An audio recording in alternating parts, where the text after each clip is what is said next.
going to continue with Chapter 2 in Aloha Summer. Love, I sneered. No way, not this old boy. At 14 going on 15, there weren't a whole lot I knew. But there were a couple of things I did know. First off, love had something to do with girls, and if a fella had any sense at all, he didn't have nothing to do with no girl. Now, looking was just fine. I mean, they were interesting critters. Only, don't mess with them.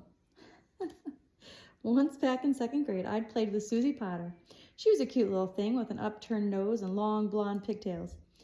We had come in from the playground one day, and David Whitaker, who was in 4th grade, had seen us holding hands. He and the other guys had started singing. John and Susie sitting in a tree, Kissing. First comes love, then comes marriage, then comes Johnny with the baby carriage.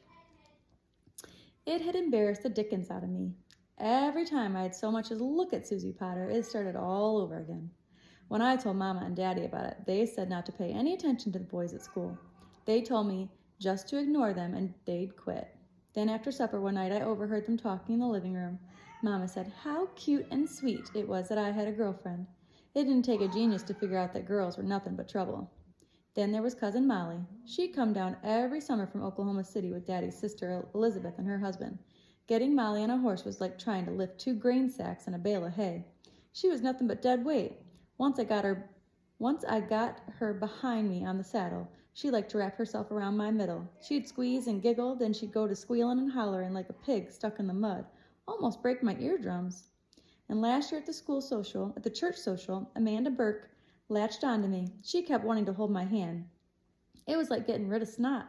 I kept wiggling and jerking and flipping my hand, but I still couldn't get her off me. Every time I'd get loose from her, she'd just grab it again. I finally got my hand free, and darned if she didn't latch onto my arm. Like to never got away from her. Charlie Eagle was even worse off. Charlie had been my best friend ever since 1st grade. We'd done all sorts of things together, talking, hunting, and fishing, riding horses, everything. Then a few months ago, at the school Christmas party, Beth Sims got to making goo-goo eyes at him. Charlie done went and started looking back. Poor Charlie hadn't been the same since. She batted her eyes, he swooned. She smiled, he giggled. She snapped her fingers. He might near broke his neck trying to jump. He ate lunch with her instead of eating with me. He spent his time talking to her instead of spending time with me. Beth Sims was all Charlie could think about or talk about. Poor Charlie. Girls were nothing but trouble. Staying away from them was one thing I knew for sure. Another thing I knew for sure. If I ever got my feet on dry land again, I would never, and I do mean never, get anywhere near the ocean.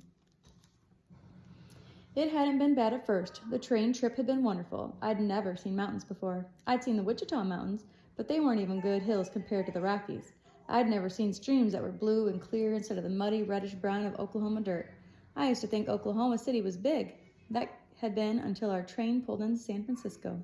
James Dole had booked passage for us on a cargo ship called the Essex. During the first 2 weeks, it wasn't so bad. Then 5 days ago, we'd hit the storm. The steamer was big. The storm was bigger. For 3 days, my head rolled, my stomach rolled, and my eyes rolled. I'd never been so sick in my life. For 3 days, I threw up everything I took in, and then some. Fact was, I felt like I'd thrown up everything but my toenails.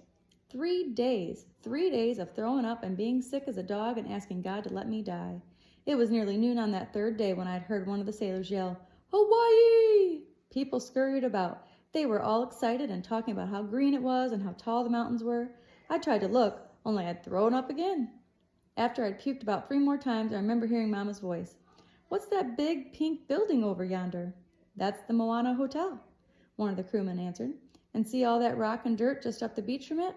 I didn't even try to look. "That's where they're going to build an even bigger hotel. It's called the Royal Hawaiian, and it ain't even due to open until 1927. Thing's gonna be huge." "I heard that a California company is building a liner," a woman said, "only to carry passengers from the mainland to the Hawaiian Islands, for vacations and the like." The crewman made a little snorting noise.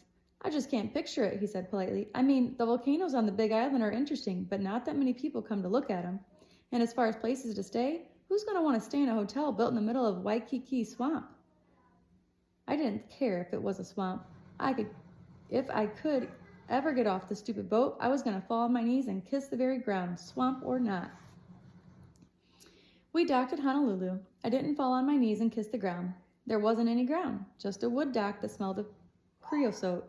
and so many people bustling around. If I'd got down to kiss the ground, somebody probably would have stepped on my head or my hands. We stayed in Honolulu just long enough for Daddy to go to the Dole Pineapple Factory. Next thing I knew, we were on Mr. Dole's private yacht. I didn't even have time to get over being sick, and we were right back out on the ocean.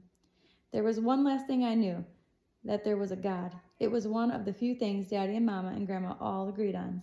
I glanced up from the rail and looked into the blue sky.